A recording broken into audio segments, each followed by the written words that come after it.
The flash fill feature in Excel might be the coolest feature that nobody knows about.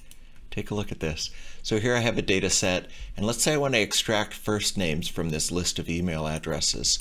I can type a first name, and then go to Data, and this icon is Flash Fill. And Excel has the intelligence to realize what it is that I'm extracting from this column.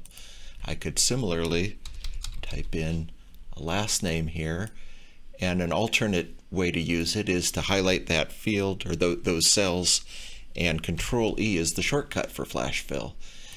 Not only does it parse data, it can also concatenate data, mash it together.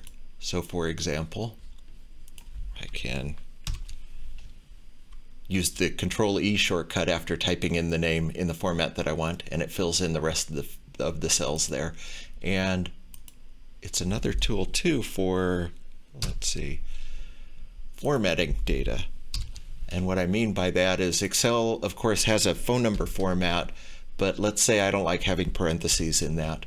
I could, instead of using the Excel format, I could type my own formatted version of this data. Again, highlight the cells, Control E, and it fills in all the numbers with the format that I prefer there.